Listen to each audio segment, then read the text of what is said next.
I just have to say, in every single film that he makes, the Black women in his films are so revered. Yes, the Black women face challenges, but they're never degraded. They always maintain their dignity no matter what.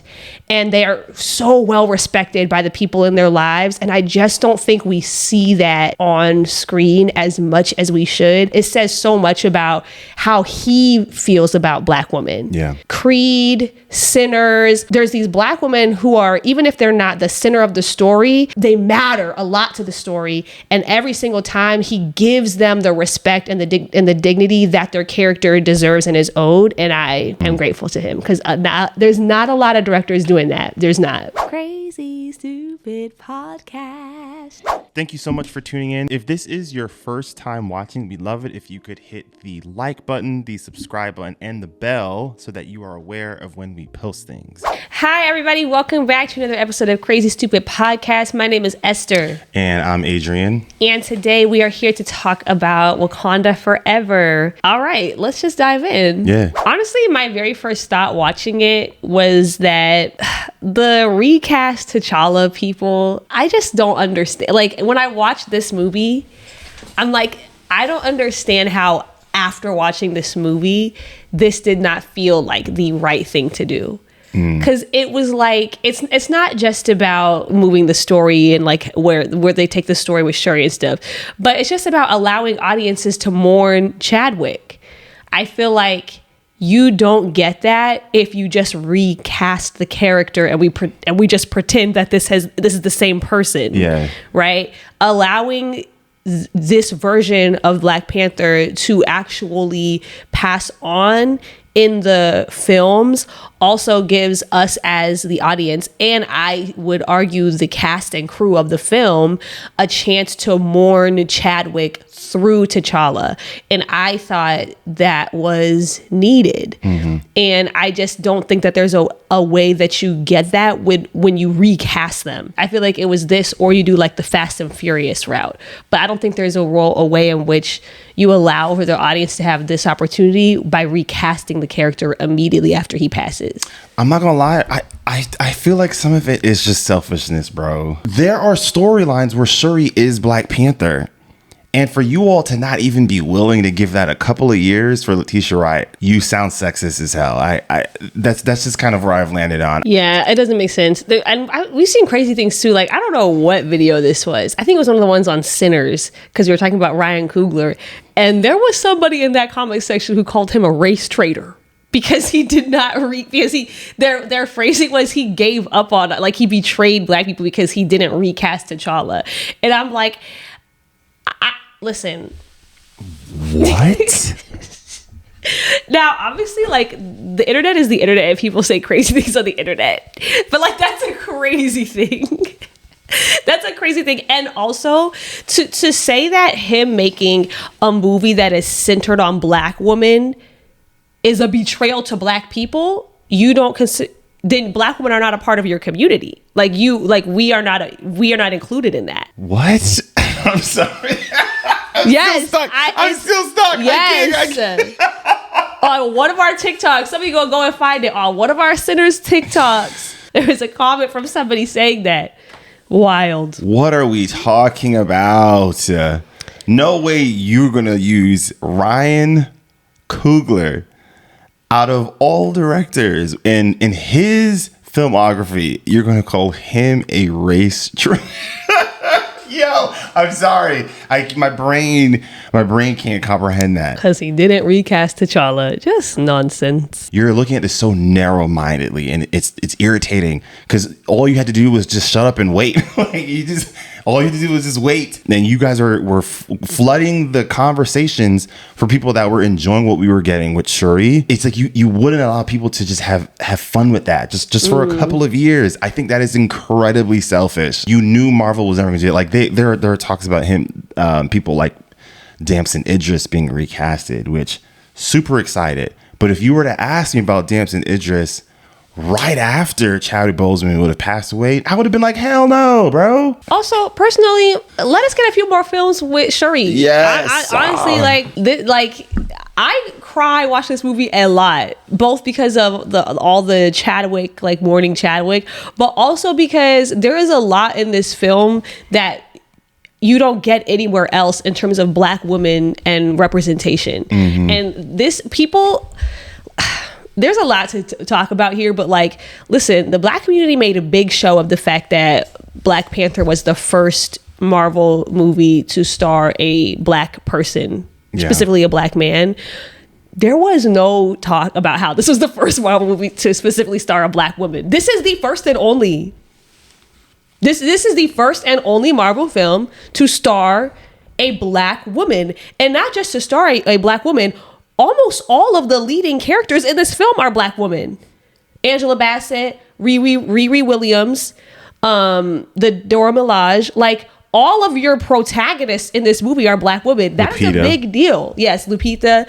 We didn't have that conversation hardly at all. But for me personally, watching it, that was one of the biggest things. Like, there's a lot of scenes in this movie that are very meaningful to me because I'm like, oh, I've never seen or felt this way before. Yeah. And I personally want a little bit more time with that. There's a lot that we learn about how Wakandans see themselves in their place in the world and how they view other people. And it sort of ties into a larger conversation about how much I appreciate Nakia as a character in this story and in general. Listen, as much as I love the Wakandans, I love everything about them. I love their culture. I love their swag. I love the technology. I love all of it. They are extremely arrogant. and part of that I love. I do feel like sometimes it bleeds into them not seeing other Black people on the same playing field as them. I've noticed it a few times. Now, obviously, they addressed that very head on in the first Black Panther film. But you see characters like T'Challa and Shuri go through like a real paradigm shift on that. The one person who has never had any kind of arrogance or bias towards other Black people in the diaspora is Nakia. And that I very much appreciate. And I remember even before the second Black Panther movie came out, there were a lot of conversations about which current character could be the next Black Panther. And everyone was like, obviously Shuri. I remember you and I had this conversation. It was like, nah, Nakia actually makes a lot more sense when you think about the fact that, one, she had been pushing for what Wakanda is currently incrementally doing for other Black people around the world. She was pushing for way more robust changes in support from the very beginning.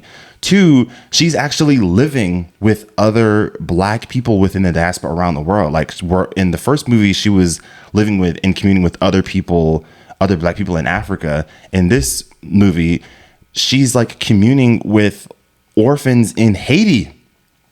That is a significant difference than anything else that we're seeing from any other group, any other person there. And the other thing that I want to point out, and this is not a knock on Shuri. I love Shuri. I have embraced her. I'm going to support Shuri as Black Panther. But Nakia has essentially saved Wakanda twice now. And this is not my words. This is M'Baku saying it. He says in this movie, the spy saves Wakanda again. Listen, I know she doesn't get as much screen time as some of the other characters, and so it probably didn't make sense for Marvel to use her. But if you wanted another alternative, she, in my opinion, has the strongest case to be Black Panther outside of Shuri. I hear what you're saying about them. I think where Wakanda was in the first movie is where Talokan is in this movie. Yes. It's about self-preservation in a real sense, not in a made-up sense, right? Like, there is a genuine threat of erasure to these groups of people, as has been evidenced by history, especially for Namor and Talokan, because of, indigenous people and their history.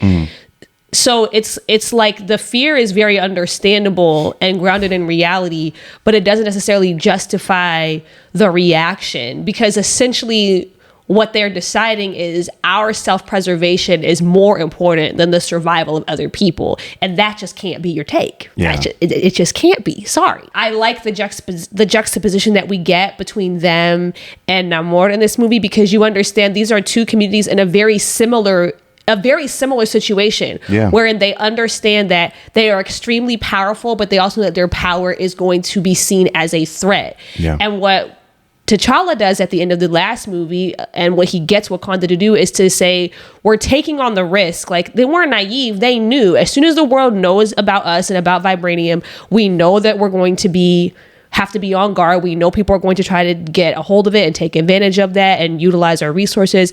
We understand that, and we're willing to take on that risk because we think it's worth the good that we can bring to the world via their outreach centers and all this other stuff that they're doing, which is a very different stance than what we see Namor taking in this movie, which is everybody got to go. Yeah. And it's also, this movie proves that T'Challa was right. Yeah. Because Shuri does not figure out how to fight against Namor. She doesn't figure out how to create better weaponry to fight against the Talokan. And she doesn't recreate the heart-shaped herb if Riri isn't in that room with her studying. She's not from Wakanda. She's bringing her own expertise. I mean, Okoye was kind of looking down at her and the college that she went to when they first visited her. Looking down on MIT. I'm just saying. It's not publicly liked because the people in Wakanda understand that it's putting their safety at risk. Yes. But the idea is we are strong enough to take care of ourselves and take care of other people. Mm-hmm. The other thing about Shuri making the heart-shaped herb in this film, too, is low-key, it also kind of showed the consequences of Namor and Talokan's lack of involvement, because she was only able to create it when she has the fibers of their bracelet. And had she been able to make the purple herb sooner, T'Challa would live. He would have lived. Oof. I actually didn't even think about that. That's such a good point. She was only able to do it because she had the fibers to compare it and see what she was doing. That would have saved him. Now, obviously, the person who bears the brunt of that, the responsibility for that, is Killmonger, because he disturbed the purple herb, which I think Ryan Coogler did a lot of things in this film that were really masterful, considering that this could not have been the plan after Black Panther, obviously. He did so much in this movie to make the impact of the first movie land. Like, there was real consequences for choices that were made in the first film, like what happened with the purple herb, the fact that we couldn't save T'Challa because of it. Ramonda's speech that she gives pulls on a lot of that too.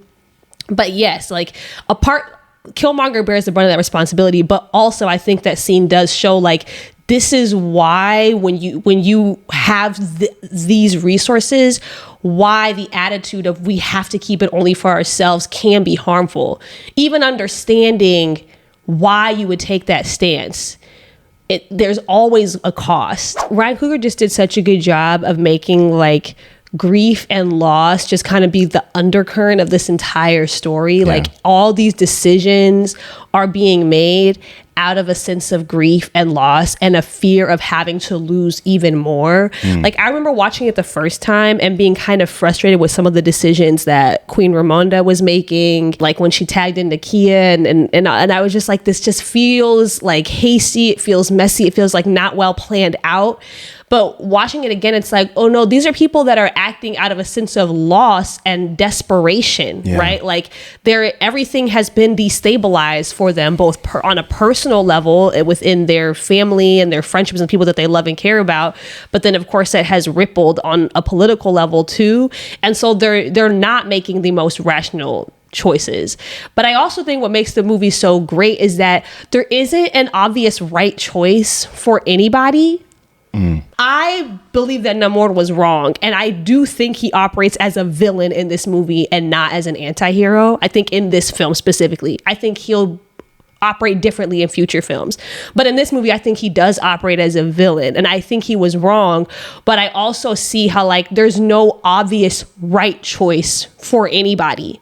Like, everybody just kind of put into these positions where it's like, there is no choice I can make that doesn't require a huge amount of risk and sacrifice. And it's just choosing between two kind of bad options at this point, right? Like, for the people in Talokan, you have the risk of exposure is very real and very dangerous, and I understand why they operate the way that they do in the movie. And then also for the people of Wakanda being cornered into that situation of like, well, what do we do here? I just think that he did a really good job of crafting a story where you could understand everybody's choices. Yeah.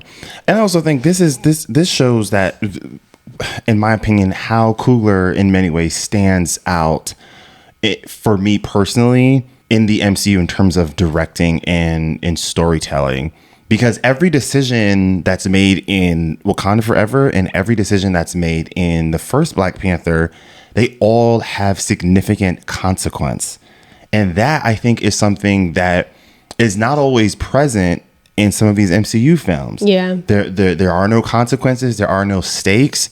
And I remember there were a lot of people, a little bit more so afterwards, that were frustrated with the decision of Queen Ramonda and the fate of her storyline.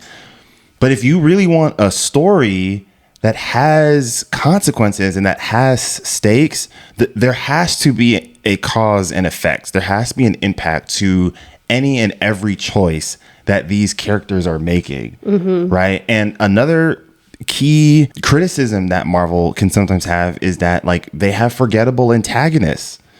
That is not something that you can ever say about with Ryan Coogler in any of his films. That's true. Yeah. You know what I mean? And if you want to solidify Namor as a significant character, he can't have empty threats. Yeah. The plan is to have him around for a pretty significant amount of time. He cannot have empty threats. Like, imagine if Thanos didn't do what he did to Loki, and somehow he just kind of like survived and like, kind of at the beginning of Infinity War. Yeah. That changes the entire tone of how we view him throughout the rest of the story. Yeah, you have to establish him as a legitimate threat. Yes. Why do I feel like, maybe I'm making this up. Why do I feel like I heard somewhere that Angela Bassett was also like, I think I'm done after this one? Oh, I don't know. Maybe. I might be. I don't. Maybe I made that up, but I feel like I heard that somewhere. I do want to talk about him a little bit because I remember like there was a lot of talk about like what type of a character is he when the movie first came out, and I feel like my first watch around, I think I was way more sympathetic to him than I was this time. I don't know why. I like him as a character, and I love seeing him on screen. I love the backstory. I love what he represents in the story, and I do think he has a very strict moral code. It just only extends to his own people, and everybody else is expendable to him. And I mean, what he essentially suggests to Shuri is genocide. Yeah. Like, and I think when I was literally listening to that conversation, I was like, oh no, like he's a villain in this movie. You understand him and the motives that he has. It's not your classic villain that's just about the, like personal gain and power, right? It is about protection. The way that he's operating in the film and the things that he does, even though he's very civil with Shuri, and they have like they connect very obviously in the film, talking about loss and grief and all these things. Yeah.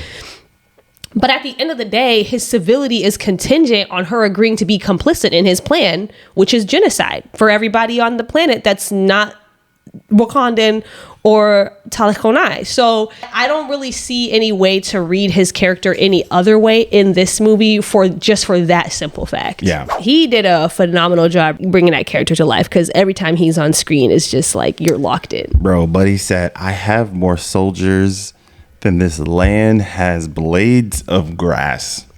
It wasn't just that. It was when he was talking to Shuri, he said, bury your dead, mourn your losses. Your queen now, while they're still trying to revive her. Understand, they're still trying to revive Ramonda. They're still holding on to hope, and he's like, nah, she gone. It's on you now. This is how you know somebody built different. Because he essentially appointed the next ruler of Wakanda by force. Hello?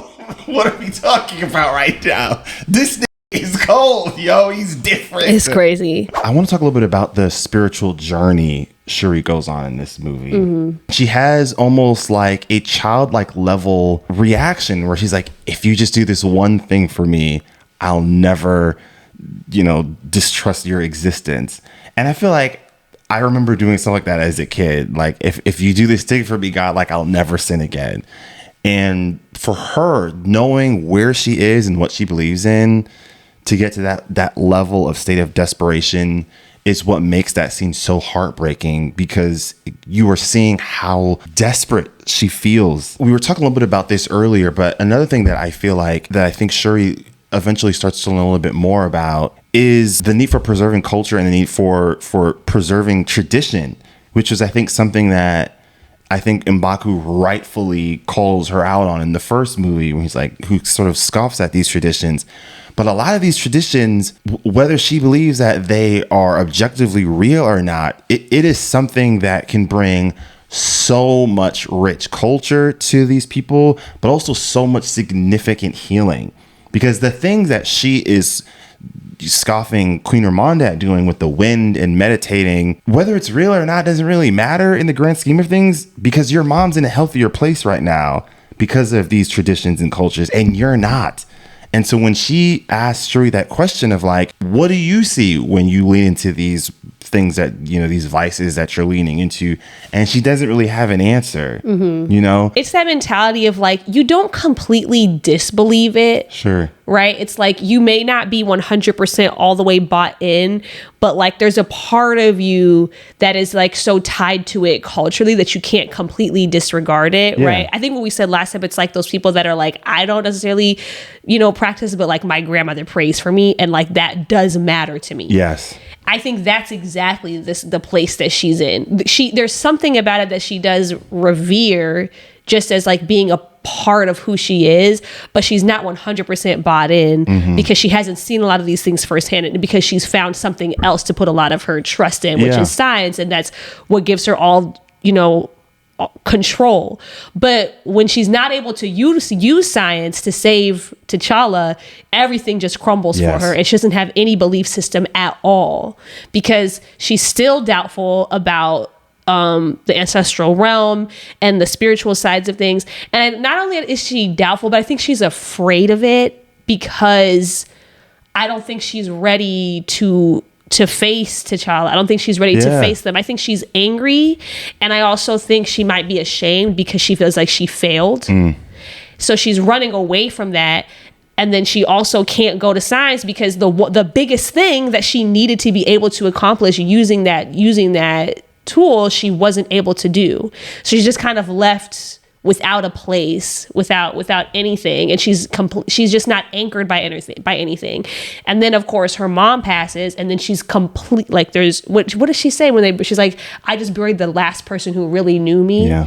Like, she has nothing. And so it makes complete sense then that when she goes to the ancestral realm, because she's not grounded in anything, she doesn't see all these people. She doesn't see her mom. She doesn't see T'Challa. She doesn't see any of those people because she's not grounded in her connection to them currently. She's only grounded by how angry she is. And Killmonger is like the manifestation of rage. Yeah. I love you, Okoye, but that suit is ugly as fuck.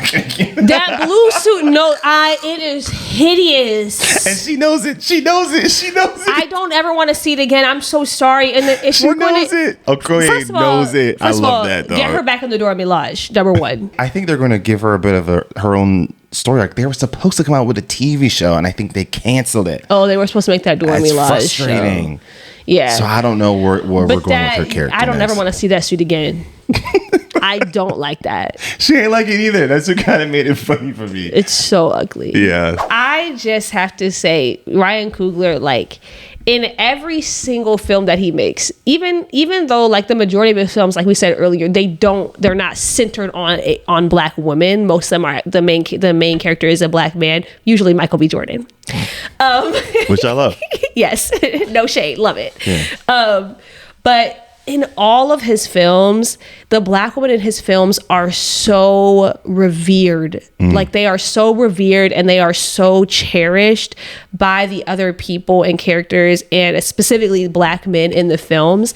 And I think we just need to sit and appreciate how rare that is, because you do not see that a lot. There's a lot of the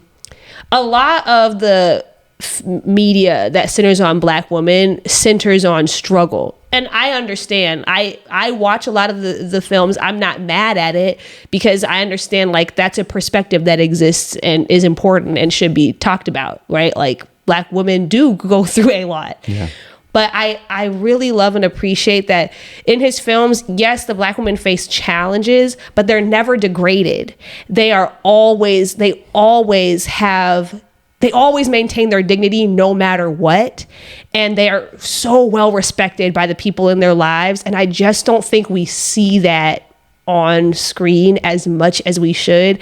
And I just am so grateful to him for that. And I think it says so much about how he feels about Black women. Yeah. Because you could go down the line, like Creed, Sinners, like all of these films, there's these Black women who are, even if they're not the center of the story, they matter a lot to the story. And every single time he gives them the respect and the dignity that their character deserves and is owed. And I am grateful to him, because there's not a lot of directors doing that. There's not. The vitriol that you all are giving of the TV show is so funny. For those of you that are not excited about Ironheart, you're talking points all over the place. Right? Because first you wanted original stories. You wanted things to stick to the comics when people were race swapping and all that. Well, that by definition is what we were getting with Riri Williams, right? In Ironheart. The other thing that I think is so frustrating is it's like, oh, it's just like a carbon copy of Tony Stark. No, it's not.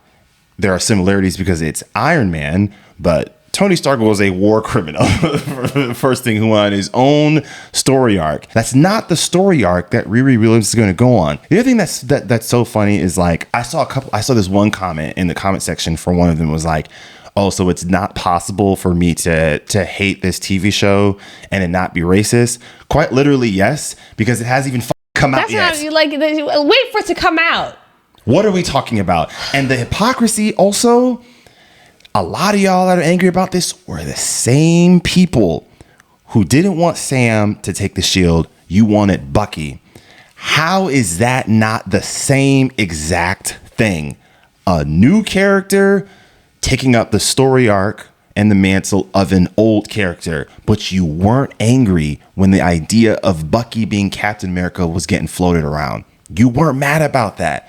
That is the hypocrisy to the highest level. For you to flood all of your thoughts about Ironheart in the comment section for something that you don't know if you're good or not, you clearly don't want to wait for it. That's what makes it absurd. That's what makes it racist. Also, people will be like, who asked for this? No one asked for this. The reality is, no one asked for the bulk of the stories that the MCU chose to make. Kevin Feige has been quite clear. They're making stories that they feel would be great to tell. You're not as influential as you think you are when it comes to the MCU and in choosing which characters are choosing to move forward. No one asked for Guardians of the Galaxy, and look how big of a story that came to the MCU. A lot of these new characters are not going to always look like you. You have to accept that and stop being some whiny bitch. Bro, that shit is so funny. It's irritating. It's irritating. Let the show come out. That's what I'm saying, bro. Like, I hope it's good. I don't know if it will be good. And like, it might not be. We don't know. But like, wait for it to come out. If you want to watch another movie that also talks about the connection between Black and Indigenous people, there is a new film coming out in theaters July 2nd called 40 Acres. Mm-hmm. It is directed by R.T. Thorne. It stars Danielle Deadwyler. We were lucky enough to get to talk to some of the cast and the director. We don't want to say too much of it, but this is sort of set in a semi-post-apocalyptic world. There's a lot of action. There's a lot of great acting. There's a lot of suspense. If you are into movies or shows like Last of Us, Walking Dead, this is going to be right up your alley for something that you would most definitely enjoy. So it comes out again July 2nd. Be sure to check this out, and we'll let you all know when our interviews are out so that you can watch those as well. And with that, those are our final thoughts. We will see you all next time. Take care, everyone. Peace.